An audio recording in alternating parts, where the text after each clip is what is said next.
नमस्कार, आदाब, अस्सलाम वालेकुम रहमतुल्लाहि बरकातुहू। मैं हूँ रियाज अहमद। आप देख रहे हैं द रियाज।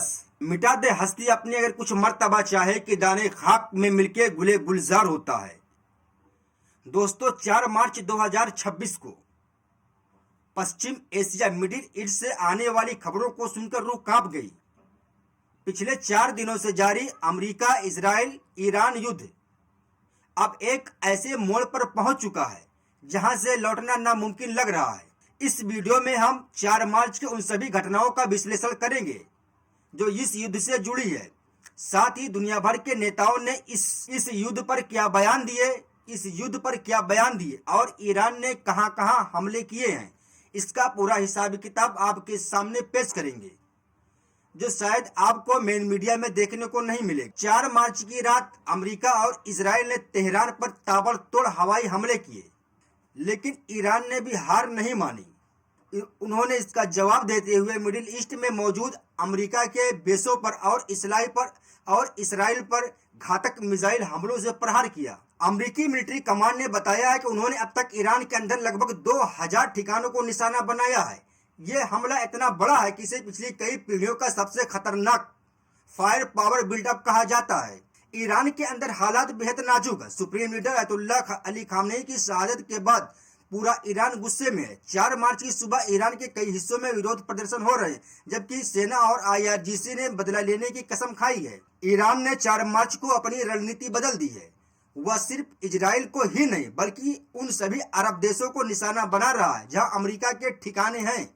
दुबई में अमेरिकन कंसुलेट के पास ड्रोन हमला हुआ, जिससे भीषण आग लग गई। अल फुजैरा ऑयल टर्मिनल पर भी हमले की खबर है। कतर में अल उदैद एयरबेस पर बैलिस्टिक मिसाइल से हमला हुआ। कुवैत के पोर्ट शोएबा में ड्रोन हमले में तकरीबन 6 अमेरिकी सैनिकों की मौत हो गई है, जबकि रियाद में अमेरिकी एम्बेसी पर ड्रोन हमला हुआ। इस जंग के बीच अमेरिकी राष्ट्रपति डोनाल्ड ट्रंप ने कहा है कि ये जंग जरूरी थी। उनके अनुसार अगर हम हमला नहीं करते तो ईरान न्यूक्लियर बम बना लेता।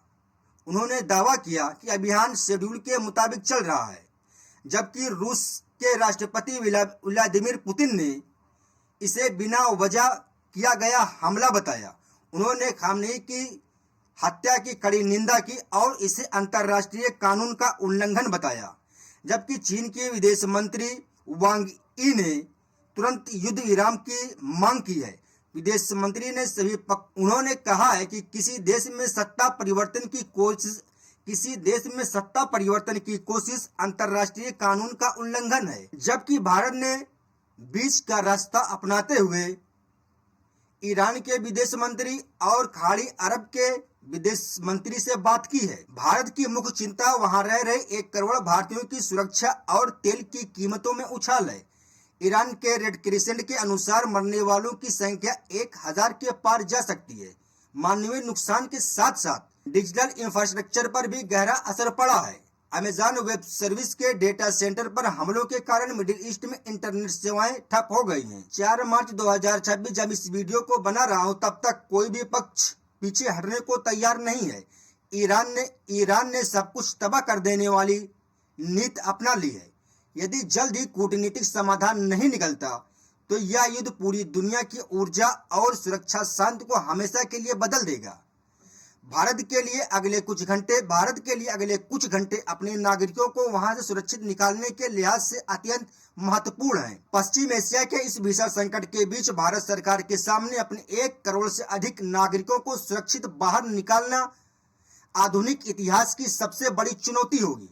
वायु मार्ग बंद होने और समुद्र में युद्ध छिड़ने के कारण यह स्थिति 1990 के कुवैत एयरलिफ्ट से भी कहीं अधिक जटिल होने वाली है। भारतीय नागरिकों का सीधे भारत आना संभव न होने पर नागरिकों को सुरक्षित पड़ोसी देशों में ले जाया जा सकता है। सऊदी में फंसे भारतीयों को बसों के जरिए पश्चिम की ओर जॉर्डन या लाल सागर के तटों तक ले जाया जा सकता है, जहां से एयरलिफ्ट आसान हो, जबकि ईरान में फंसे भारतीयों को उत्तर की ओर सड़क मार्ग से ले जाकर वहां से चार्टर्ड विमानों द्वारा भारत लाया जा सकता है। जबकि भारत सरकार एक ऐसा AI आधारित ऐप लॉन्च बनाने की योजना बना रहा है जो युद्ध क्षेत्र में फंसे भारतीयों की GPS लोकेशन ट्रैक करेगा और उन्हें निकटतम सेफ जोन की जानकारी देगा। भारत को न केवल अपने लोगों को बचाना है बल्कि अपनी अर्थव्यवस्था को भी ढहने से रोकना है। यदि इस युद्ध में चाबहार को नुकसान पहुंचता है तो भारत का मध्य एशिया से संपर्क टूट जाएगा। भारत, मध्य पूर्व यूरोप आर्थिक गलियारों का भविष्य अधर में लटक जाएगा, जिसे बचाने के लिए भारत को सऊदी अरब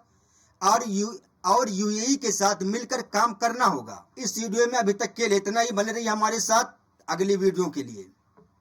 अस्सलाम वालेकुम रहमतुल्लाहि।